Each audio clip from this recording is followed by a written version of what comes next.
Fee reimbursement పథకాన్ని యథావిధిగా అమలు చేస్తున్నారు. అంటే వాళ్ళకి ఏమన్నా ఆంధ్రప్రదేశ్ రాష్ట్రం కంటే ఎక్కువగా మీరేమన్నా ఊడిపడ్డారు ఆకాశంకి వెళ్ళి? మీరేమన్నా తోపుగాల? మీకేమన్నా ఎక్కువ తెలుసా? బిడ్డ బీసీలు నిప్పు లాంటి వాళ్ళు, నిప్పుతో పెట్టుకుంటే కాలి బూడిదైపోతారు, మసి అయిపోతారు ఏమనుకుంటారు. విద్యార్థులు తలుసుకుంటే బెర్లిన్ గోడలే బద్దలైనాయి. మీరెంత, మీ ప్రభుత్వం ఎంత? ఉప్పున ఊదితో కొట్టుకుపోయే ప్రభుత్వం ఇది. మీ తాటాకు చప్పుళ్ళకి ఎవరు విద్యార్థులు భయపడరు. విద్యార్థులు ఫీజు రియంబర్స్మెంట్ అనేది మా హక్కు.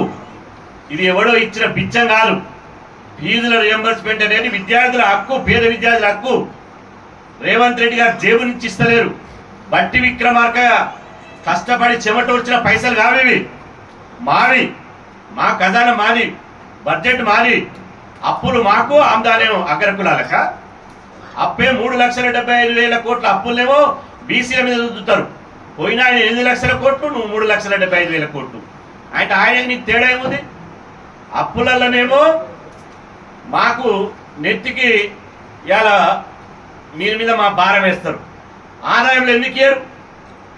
కాబట్టి ఖచ్చితంగా హెచ్చరిస్తున్నాం, ఈ వైఖరి మార్చుకోండి. ఈ వైఖరి మార్చుకోకపోతే మాత్రం విద్యార్థుల ఆగ్రహానికి కాంగ్రెస్ ప్రభుత్వం కాలి బూడిదవుతుందని చెప్పి ఈ సందర్భంగా హెచ్చరిస్తున్నా. నాయకులను అడగించండి, ప్రజాస్వామ్యబద్ధంగా మన నిరసన తెలపండి. ఇంత అన్యాయం జరుగుతుంటే చూస్తూ ఊరుకుంటామా? రాష్ట్రం బిడ్డ అగ్గి మండుతుంది, గుర్తుపెట్టుకోండి. ఫీజుల రియంబర్స్మెంట్ ను రద్దు చేయాలని చూస్తే రాష్ట్రం మొత్తం అగ్గి మండుతుంది. అగ్గి రాజేస్తాం బిడ్డ ఏమనుకుంటారు? తమాషానా? కామారెడ్డి డిక్లరేషన్ ఏం చెప్పారు కాంగ్రెస్ పార్టీ? మీరు ఇదే విధంగా బీసీ వ్యతిరేక వైఖరి అవలంబిస్తే బీసీలే కాంగ్రెస్ పార్టీని కాటికి పంపిస్తాం బిడ్డ ఏమనుకుంటారు? ఇదే విధంగా బీసీ వ్యతిరేక చర్యలు పాల్పడితే కాంగ్రెస్ పార్టీని కాటికి పంపించే బాధ్యత బీసీ సమాజం తీసుకుంటుంది. బీసీలు అంటే తమాషానా, చిన్న చూప? కాంగ్రెస్ ప్రభుత్వం వచ్చిన తర్వాత 3,70,000 కోట్ల అప్పు చేశారు. అది ఎవరి జేబులో పోయింది? 3,70,000 కోట్ల అప్పు తీసుకొచ్చారు, ఎవరి జేబులో పోయింది అడుగుతున్నా. కాంగ్రెస్ ప్రభుత్వం వచ్చిన 2.5 సంవత్సరాలలో 71,000 కోట్లు కాంట్రాక్టర్లకు బిల్లులు చెల్లించారు. మీ అయ్య సొమ్మ, మీ తాత సొమ్మ? 71,000 కోట్లు కాంగ్రెస్ ప్రభుత్వం కాంట్రాక్టర్లకు బిల్లులు చెల్లిస్తుంది. కానీ 7,500 కోట్లు విద్యార్థులకు ఫీజుల బకాయిలకు ఇవ్వదా? విద్యార్థులు అంత చిన్న చూప? అందుకోసమే ఇప్పుడు సెలవులు వచ్చినాయి. జూన్ మొదటి వారంలో ఫీజుల రియంబర్స్మెంట్ మీద 1,00,000 మందితోటి హైదరాబాద్ దిగ్బంధం కార్యక్రమం పెడతాం. 1,00,000 మంది విద్యార్థులతోటి హైదరాబాద్ దిగ్బంధం కార్యక్రమం పెడతాం. ఇవాళ మీరు ఎట్లా తిరుగుతారో, మీరు ఎట్లా రోడ్ల మీదకి వస్తారో మేము చూసుకుంటాం. ఇంత అన్యాయం జరుగుతుంటే ఇవాళ మేము చూస్తూ ఊరుకోవాలా? కాబట్టి ఖచ్చితంగా ఇవాళ ఈ ప్రభుత్వం చేసేటువంటి దుందుడుకు చర్యలు అవివేకమైనటువంటి, అదేవిధంగా అనాలోచితమైనటువంటి నిర్ణయాలు వెంటనే వెనక్కి తీసుకోవాలి. నిజంగా బీసీల మీద చిత్తశుద్ధి ఉంటే ముఖ్యమంత్రి, ఉప ముఖ్యమంత్రి వెంటనే అన్ని అఖిలపక్ష విద్యార్థి సంఘాలు, అఖిలపక్ష పార్టీలు, బీసీ సంఘాలతోటి చర్చలు జరపాలి. రేవంత్ రెడ్డి గారు అంటారు మేము 6 గ్యారెంటీలతో పాటు 7వ గ్యారెంటీ కూడా ఇచ్చినామని. ఏడో గ్యారెంటీ ఏందయ్యా అంటే, మేము ఏదైనా అందరి అభిప్రాయాల మేరకే మేము సాగుతాం, మేము అందరి స్వేచ్ఛను గౌరవిస్తాం, అందరి ఆకాంక్షలను గౌరవిస్తాం, అందరి అభిప్రాయాలను కూడా గౌరవిస్తాం అన్నారు. మరి ఫీజుల రియంబర్స్మెంట్ పథకం మేము పోరాడి మా ప్రాణాలను తెగించి ఈ ఫీజు రియంబర్స్మెంట్ పథకాన్ని ఉమ్మడి ఆంధ్రప్రదేశ్లో సాధిస్తే ఇవాళ మరి ఎందుకు ఈ ఫీజుల రియంబర్స్మెంట్ను ఆటకెక్కిస్తున్నారు? రద్దు చేయాలని కుట్రలు చేస్తున్నారు. ఎందుకు చీకటి జీవోలు తీస్తున్నారు? ఎందుకు జీవో నెంబర్ 7 తీసుకొచ్చి పేద విద్యార్థుల గొంతులు వస్తున్నారు? ఎందుకు మరి ఈ పోరాడినటువంటి సంఘాలు, అఖిలపక్ష పార్టీలు, అఖిలపక్ష విద్యార్థి సంఘాల అభిప్రాయాలు ఎందుకు తీసుకోవడం లేదు? ఎందుకు మాతో చర్చించిన తర్వాతనే కీలకమైన నిర్ణయం తీసుకోవాలి కదా? ఇట్లాంటి కీలకమైన నిర్ణయంలో పేద విద్యార్థుల జీవితాలతో ఎట్లా ఆడుకుంటారు? నేను అంటున్నా, ఉమ్మడి ఆంధ్రప్రదేశ్లో ఇవాళ ఆంధ్రప్రదేశ్ రాష్ట్రంగా ఉంది కదా. మొన్ననే నేను చంద్రబాబు నాయుడు గారు కలిసి వచ్చిన ఆంధ్రప్రదేశ్ రాష్ట్రంలో మరి ఎందుకు వాళ్ళు తాత్కాలికంగా నిలిపివేస్తున్నామని చెప్పి స్టే ఇచ్చింది. జీవో నెంబర్ 7ను స్టే ఇవ్వడానికి ప్రభుత్వ విధానం కారణం కాదా? అంటే ప్రభుత్వానికి అన్ని తెలియక కాదు, ప్రభుత్వానికి ఫీజుల ఇవన్నీ గందరగోళం అవుతుంది, కోర్టులలో వీగిపోతుంది, విద్యార్థులకు అన్యాయం జరుగుతుందని తెలుసు. కానీ ప్రభుత్వం కావాలని ఈ ఫీజుల రియంబర్స్మెంట్ను రద్దు చేయడానికి, ఈ ఫీజుల రియంబర్స్మెంట్ స్కీమ్ను ఎత్తివేయడానికి కుట్ర చేస్తుంది. అందులో భాగంగానే తేనె ఊసిన కత్తి లెక్క ప్రభుత్వ తీరు ఎట్లా ఉందంటే, నాలుక మీదనేమో తేనె ఉంది, కడుపులేమో కత్తులు ఉన్నాయి. తీయగా ఓడన చూస్తే విద్యార్థులకే ఇస్తారు కదా, కానీ ఇవాళ ఎప్పుడు ఇస్తావు, ఎన్నడు ఇస్తావు? ఇప్పుడు ఫీజుల రియంబర్స్మెంట్ పథకం పెట్టినప్పుడు జీవో నెంబర్ 18 ఏముంది, జీవో నెంబర్ 50 ఏముంది అంటే at the time of admission అప్పుడే ఇవ్వాలి. ఒకవేళ ప్రభుత్వానికి కనుక చిత్తశుద్ధి ఉంటే, మీకు చిత్తశుద్ధి ఉంటే నిజంగా విద్యార్థుల సమయం అప్పుడే నేను ఫీజుల రియంబర్స్మెంట్ టోటల్గా ఫీజులు ఇస్తామని చెప్పండి. అది చెప్పదు. ఫీజుల రియంబర్స్మెంట్ బకాయిలు ఇవ్వడం చేత కాదు. చదువుకునేటువంటి విద్యార్థులు, బడుగు వర్గాల విద్యార్థులను ఉన్నత విద్య నుండి పొమ్మనకుండా పొగబెట్టడానికి ఇలా రాష్ట్ర ప్రభుత్వం కుట్ర చేస్తుంది. ఖబర్దార్, మేము హెచ్చరిస్తున్నా. మీకు దమ్ముంటే ఈ డొంక తిరుగుడు మాటలు ఎందుకు? ప్రభుత్వాన్ని నేను అడుగుతున్నా, ఈ డొంక తిరుగుడు మాటలు, ఈ చేవలేనటువంటి మాటలు, అదేవిధంగా పనికిరానటువంటి మాటలు ఎందుకు?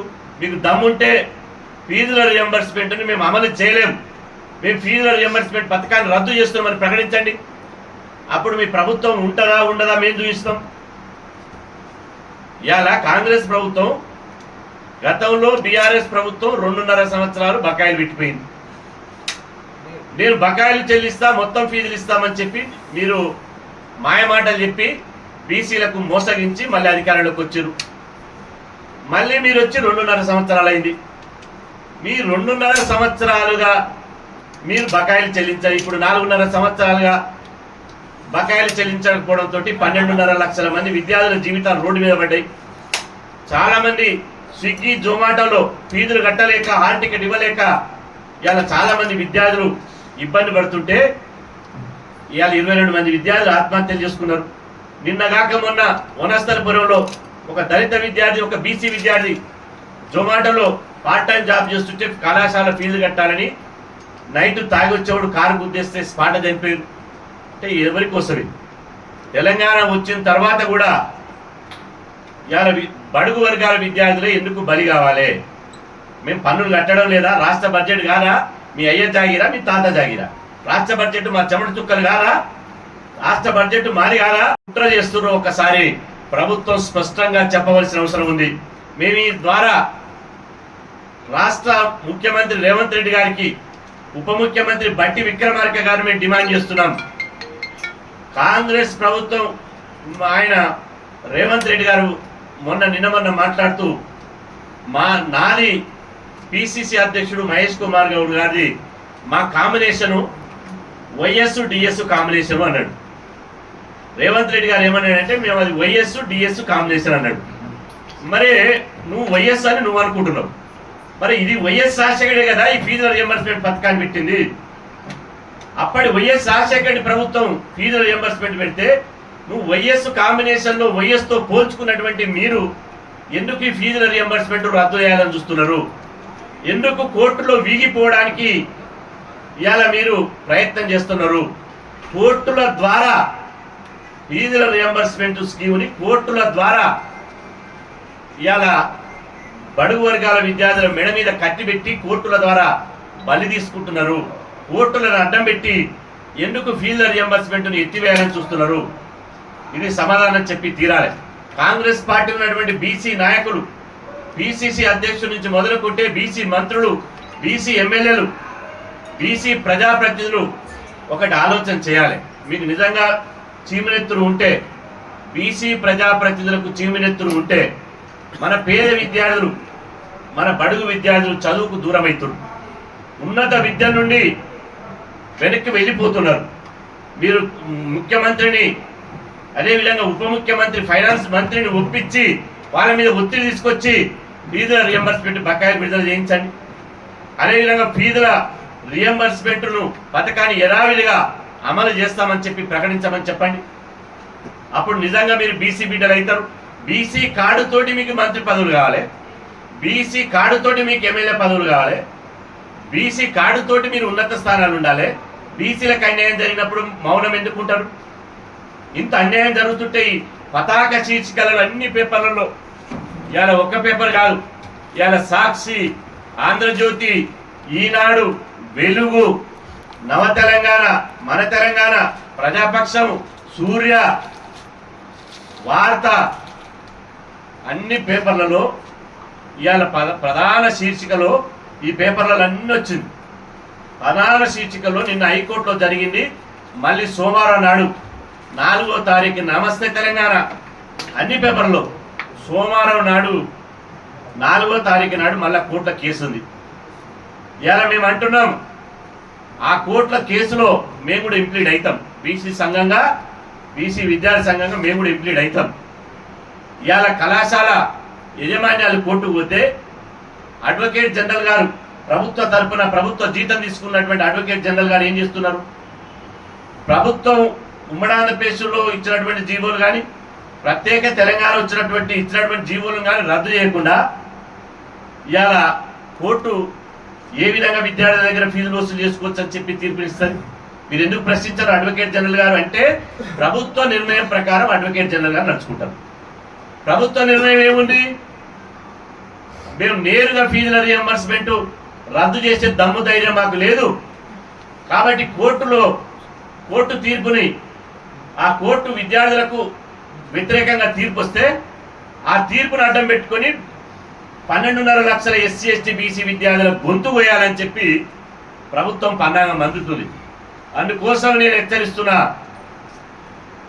రేపు 3వ తేదీ నాడు రాష్ట్ర వ్యాప్తంగా ఇవాళ ఈ జీవో నెంబర్ 7 ఏదైతే ఫీజు రియంబర్స్మెంట్ వ్యతిరేకంగా జీవో నెంబర్ 7 తీసుకొచ్చిందో ఎక్కడికక్కడ ఆ జీవో ప్రతులను కాలబెట్టండి.